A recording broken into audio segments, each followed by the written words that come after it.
host of the Gridiron.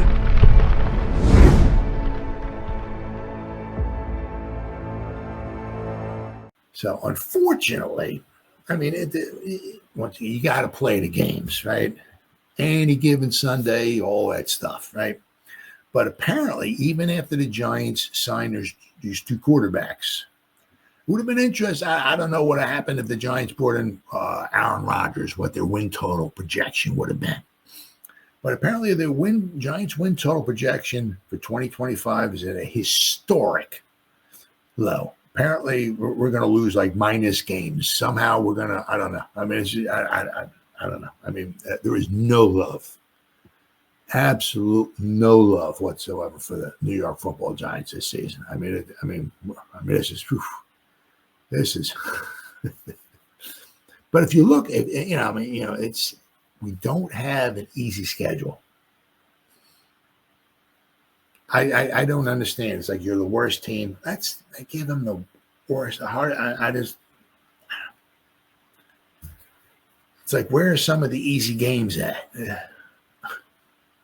Not saying we'd win the easy games, but it's like, who are we playing that's easy, right? So we got this here. The quarterback additions that the Giants have made have not increased the New York Giants' projected win total. This is. When Brian Daboll and Joe Schoen took the New York Giants to the postseason in 2022 for the first time in a long time, everyone thought that things were finally going to turn around, except that since then, the Giants have done nothing but go downhill in dramatic fashion, culminating in the ousting of Wink Martindale and the eventual release of Daniel Jones. The release of Jones is what has the Giants in their current predicament at the quarterback position. They decided to retain Tommy Chicken Cutler Parmesan, a hometown favorite, and in the last week, they've added veteran quarterback Jameis and Winston and Russell Wilson. That hasn't slowed down their discussion about the quarterback spot, nor have they said if they will also draft a quarterback next month in the 2025 NFL Draft. The quarterback position is by far the most important position on the football field at any given time, which is why every NFL team is constantly on the lookout for their next franchise quarterback. Even if they house a solid starter, the future always comes faster than you think. You got that right. The problem with the Giants' approach is that what they're doing isn't helping their team. Aiding both Wilson and Winston did absolutely nothing for their betting odds of winning in 2025. The Giants' win total opened at a league low 3.5 wins. Are you out of playing 17 games? We're projected to go whatever 3.5, and what would that be? 13.5. Basically the same record we had last year. It was a league low 3.5 wins over at ESPN Bet. It remains at 3.5 wins after the acquisition of Russell Wilson. So it didn't make it any better. They opened a league low and added personnel thought to improve their roster, only to find that those additions didn't do much. At least on paper, they didn't. Everything changes in the fall when the players actually hit the field. That's true. The thing is, Daboll and Schoen have to do better in 2025 if they want to keep their jobs. Following a 3-win season with a 4-win season is not an improvement. No, it's not. Especially when you've added veteran quarterbacks to the ranks. The Giants want to have a season that they consider successful. They've got to win more than 50% of their games. And right now, it's still not looking good. Well, if they can go from 3 wins, they get at least get to around 7, somewhere around there. To me, and doubling their wins, at least doubling their win, that would be huge. That would be huge. But the draft class is less than a month away, and what the Giants do in Green Bay will alter the perception of what to expect in 2025. For the Giants' sake, Schoen and Daboll better draft well. You got that right. So let's see. So if you look, obviously we don't know as of right now. Of course, we don't know what the what we'll find out. We're going to find out soon what the schedule is, because they'll come out on the NFL Network and all that. They'll have a 35-hour program of the schedule and all, everything. Of course, it leaks out before the show comes on and everything like that. But in about a month, we're going to find out with the Giants. We know who they're playing, right, and where they're playing, right, home, away, but we just don't know the order, right? We don't know how many Sunday night games, Monday night games, Thursday. Are we going to play the Cowboys on Thanksgiving for the 38th time in a row? I mean, who knows, right? But I mean, if you look, I mean, this is I'm not. It's like really. I mean, you see 3.5 wins. It's almost like you look at the schedule. It's like where are the wins coming from? I mean, tough schedule, tough. So at home we have the Cowboys. Now the Cowboys, MetLife Stadium's like a home away from home for the Cowboys. They just walk in there and they just chalk up a W. I mean, it's really ridiculous how we just for some reason can't beat the Cowboys at home. And of course, you got the Eagles. If the Eagles need to win this game, I'm sure they can come in and open up a can of whoop butt on us. Now, obviously, we handed it to them 2 years ago, the final game of the season, right? Now this game here. Now, I don't know if they're going to continue the final game of the season against the Eagle kind of thing, kind of going on, right? So maybe this year the final game would be in MetLife Stadium. Right? It seemed like one year it's in Philadelphia, at the end of the season, then it's in MetLife Stadium, and it's in Philadelphia. So maybe this year the final game of the season be against the Eagles at MetLife Stadium. Maybe we'll have to wait and see.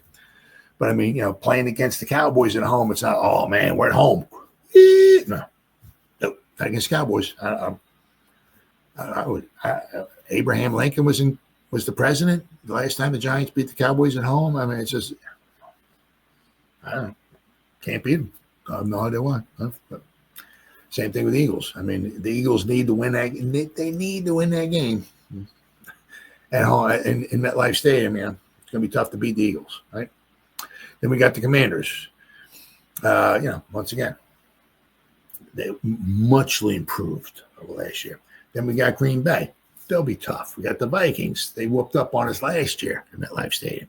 Then we got some team by the name of the Chiefs. We got the 2 Super Bowl teams from the last year's Super Bowl coming, right? So we got the Chiefs, we got the Chargers, right? And we got the 49ers. It's like, holy cow, right? And we got, I mean, it's like 1, 2, 3, right? 4, 5, right? Okay.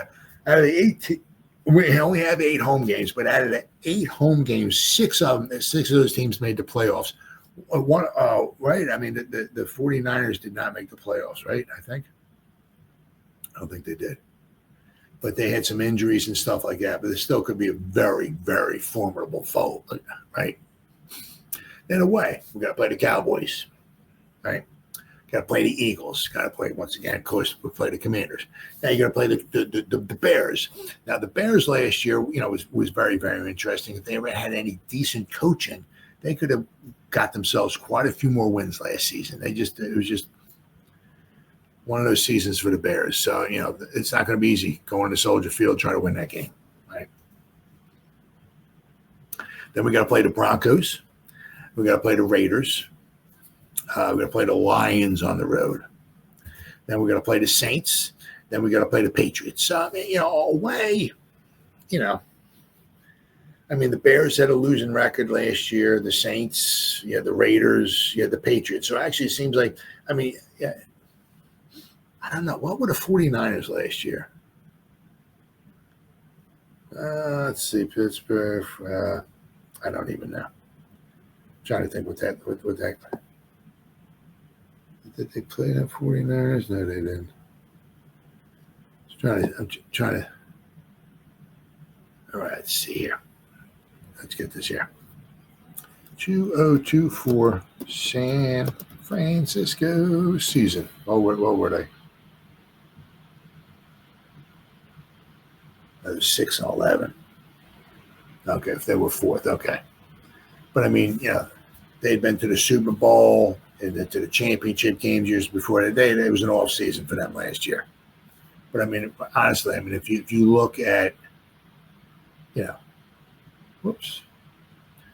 We got to play the Cowboys. Right? I said we got to play the Eagles, who had a winning record, went to the playoffs. Well, they won the Super Bowl. The Commanders, who went to the championship game. Green Bay had a winning record. These are their home games. The Vikings, a phenomenal record last year, right? The Chiefs, they went to the Super Bowl. and the Chargers went to the playoffs. So 6 of the 8 teams that are coming to MetLife Stadium, all right, had winning records last season and went to the playoffs. 2 of those teams went to the Super Bowl. Of course, then you got the Cowboys, are one of the teams that had losing records, but the Cowboys, MetLife Stadium's like a home away for home for them. And the 49ers, if they can rebound, right, they certainly can be a formidable foe for us. So some of our away games are a little easier. I don't want to say too much, but I mean, the Bears had a losing record, the Patriots had a losing record, the Saints had a losing record, the Raiders had a losing record, right, and the Cowboys had a losing record. So out of our 9, okay, so out of our 8 home games, 6 of the 8 teams had winning records. Out of our 9 away games, so we got 1, 2, 3, 4, 5, 4. Only 4 of the 9 away games, those teams had winning records. So some of the away games are, I don't want to say, are against some easier opponents, but they're away games, and we got 9 of them. It's not like we got 9 at home and 8 on the road. It's the other way around. So, I mean, it's going to be a tough schedule for the Giants this year. Really, really going to be tough. But I'll tell you what, boy, we really upped our secondary. Secondary really got, and we added to the quarterback. I mean, I'll take Russell Wilson and Jameis and Winston and Tommy Chicken Cutlet Parmesan. I'll take that trio, because I'm going to talk about the quarterbacks in just a second here, over Daniel Jones, Timmy Boyle, Drew Lock, Tommy Chicken Cup Parmesan. What we have here, I'll take over what we had there, and it's cheaper too, right? Because you figure between Russell Wilson, Jameis Winston, and Tommy Chicken Cutlet Parmesan, you're looking at like $25-26 million possibly. That's if Russell Wilson gets his whole $21 million salary. You look at just Daniel Jones was like $40 million. So, I mean, so we'll have to wait and see. But it's not an easy schedule. Not by any stretch of imagination. I'm sorry.